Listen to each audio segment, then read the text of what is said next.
बचे हुए चावल को इस तरह से फ्राई करेंगे तो सबको बहुत पसंद आएगा और ये सिर्फ 2 मिनट में फ्राई हो जाता है।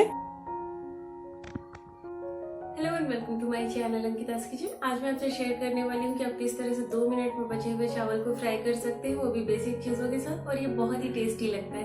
तो आप इसे जरूर ट्राई करिएगा और वीडियो पसंद आता है तो please hit the like button. बिना लेट के प्रोसेस स्टार्ट करते हैं।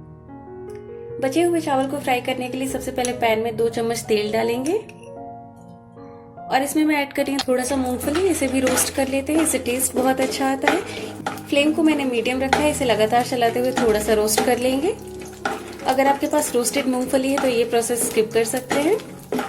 बचे हुए चावल को बहुत ही कम टाइम में फ्राई कर सकते हैं और इसे लंच बॉक्स में भी पैक कर सकते हैं या फिर चाय के साथ भी प्रेफर कर सकते हैं। जब कभी भी मेरे पास बचे हुए चावल होते हैं तो मैं इसी तरह इसे फ्राई करती हूँ और उसे चाय के साथ प्रेफर करती हूँ। मुझे बहुत पसंद आता है तो सोचा आपसे भी ये रेसिपी शेयर करूँ।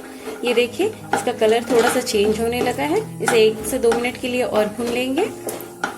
ये देखिए अच्छे से रोस्ट हो गया। अब इसे निकाल लेते हैं। स्पैचुला को थोड़ा सा टेढ़ा कर दे ताकि एक्स्ट्रा ऑयल निकल जाए। अब सेम पैन में मैं ऐड कर रही हूँ 1/4 टीस्पून जीरा यानी क्यूमिन से। जैसा कि मैंने कहा, इसे मैं बहुत ही सिंपल रख रही हूँ तो इसे मैं बहुत सारी चीजों को नहीं ऐड कर रही हूँ। आप चाहे तो करी पत्ता और मस्टर्ड सीड भी इसमें ऐड कर सकते हैं।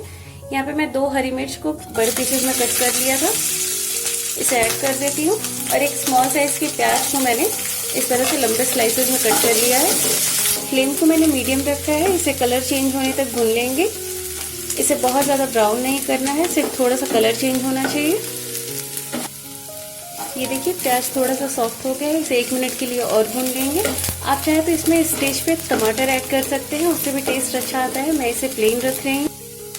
प्याज का कलर अच्छे से चेंज हो गया है। अब इसमें मैं ऐड करी 1/4 टीस्पून लाल मिर्च पाउडर और सॉल्ट एज पर टेस्ट, और इसे जल्दी से मिक्स कर देते हैं, नहीं तो मसाले जलने लगेंगे इस तरह से। अब इसमें मैं ये चावल ऐड कर रही हूँ बचे हुए। ये मेरे पास रात का बचा हुआ चावल था। इसे अच्छे से मिक्स कर दें और ये बहुत ही टेस्टी लगता है। आप इसे एक बार जरूर बनाएं और किसी चीज को ऐड करने की जरूरत नहीं है। आप ये देख सकते हैं, ये बहुत ही टेस्टी लगता है। अगर आपके पास ज्यादा क्वांटिटी में बचे हुए चावल है तो इस तरह से इसे फ्राई कर सकते हैं और नॉनवेज के साथ भी प्रेफर कर सकते हैं या फिर छोले के साथ। ये बहुत ही टेस्टी लगता है। चावल अच्छे से फ्राई हो गया। अब इसमें ये मूंगफली ऐड करेंगे। तो ये इंस्टेंट फ्राइड राइस रेडी है। फ्लेम ऑफ करते हैं। अब इसे मैं सर्व कर लेती हूँ। बचे हुए चावल को मैंने सिर्फ 2 मिनट में फ्राई किया है, वो भी बेसिक चीजों के साथ, और ये बहुत ही टेस्टी लगता है। अगर आपके पास भी रात का चावल बचा हुआ है तो आप इस तरह से इसे फ्राई कर सकते हैं और अपने पसंद की रायता या फिर चाय के साथ प्रेफर कर सकते हैं। मैं तो इसे ज्यादातर चाय के साथ ही प्रेफर करती हूँ।